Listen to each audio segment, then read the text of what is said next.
Assalamualaikum warahmatullahi wabarakatuh. Pada kesempatan kali ini kita lanjutkan diskusi kita pada poin 4.7 yaitu turbin. Turbin adalah suatu peralatan yang menghasilkan daya, di mana turbin berfungsi untuk merubah energi kinetik dari fluida kerja menjadi energi mekanik berupa putaran poros. Kemudian untuk turbin sendiri ada beberapa jenis. Biasanya yang pertama adalah untuk power plant, biasanya ada turbin gas atau turbin uap. Kemudian untuk transportasi ada aircraft engine atau turbin gas. Kemudian ada turbin untuk turbin angin, turbin air dan yang lainnya. Ini adalah salah satu contoh turbin di mana ada saluran inlet, kemudian ini ada susunan sudunya, dan ini ada saluran outlet.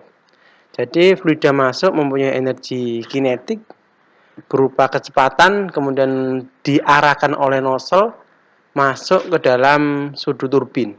Nah, di sudu turbin fluida kerja menghantam sudu-sudu turbin sehingga mengalami proses ekspansi. Kemudian energi kinetik dari fluida kerja dirubah menjadi energi mekanik berupa putaran poros. Sehingga fluida masuk kemudian keluar karena mengalami ekspansi, volume spesifik dari fluida kerja akan semakin besar di sisi outletnya. Nah, ini adalah salah satu contoh. Tadi ini turbin angin. Jadi media atau fluida penggeraknya adalah angin. Dan ini biasanya adalah turbin uap atau turbin gas. Bentuknya seperti ini. Kemudian ini adalah turbin air, di mana air masuk kemudian menghantam sudu turbin atau impeller, kemudian poros turbin berhubungan dengan generator dan generator menghasilkan listrik. Nah, kemudian kita masuk ke dalam persamaan dalam penyelesaian turbin, khususnya turbin uap dan turbin gas. Di mana seperti biasa ini adalah persamaan energi dengan asumsi steady state, sehingga CV per dt-nya sama dengan 0. Nah, kemudian untuk menyelesaikan persamaan turbin maka kita perlu atau bisa memberikan beberapa asumsi. Salah satunya asumsi pertama, karena sisi masuk dan sisi keluar di dalam turbin itu sama, maka kita bisa memberikan asumsi energi potensial diabaikan karena elevasinya atau ketinggiannya sama. Asumsi pertama. Kemudian asumsi kedua, kita bisa mengasumsikan energi kinetik di sisi inlet dan sisi outletnya berbeda. Sebelumnya tadi saya mengatakan bahwa turbin itu merubah energi kinetik dari fluida kerja menjadi energi gerak mekanis. Tapi untuk analisanya, nah karena kontrol volumenya itu kita beri di sisi luar dan sisi masuk luar dan sisi exit yang bagian luar, maka energi kinetiknya berupa kecepatan fluida itu akan sama.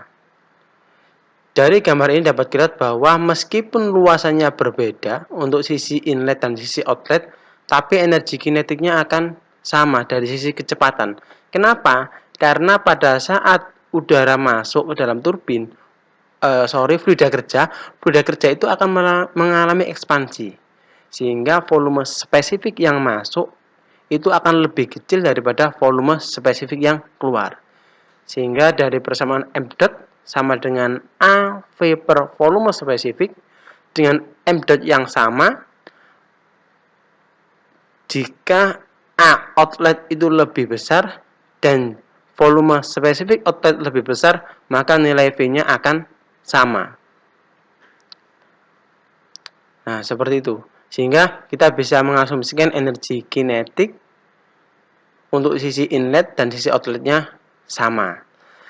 Kemudian jika kita asumsikan turbin diisolasi secara sempurna, maka tidak ada panas yang keluar ataupun masuk ke dalam sistem.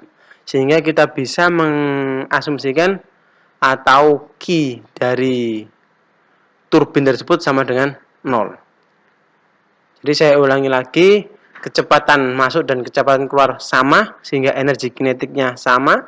Kemudian ketinggian dari sisi masuk dan sisi keluarnya sama, sehingga energi potensialnya sama.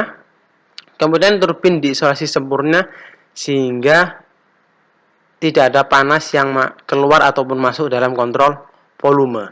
Sehingga persamaannya menjadi W.CV sama dengan M. kali H1-H2. Jadi ini adalah persamaan yang bisa kita gunakan untuk menganalisa turbin dengan 3 asumsi yang sudah kita berikan. Energi kinetik, energi potensial diabaikan, kemudian turbin diisolasi sempurna sehingga tidak ada panas yang keluar ataupun masuk dalam sistem. Baik, terima kasih atas perhatiannya. Kurang lebihnya saya mohon maaf. Assalamualaikum warahmatullahi wabarakatuh.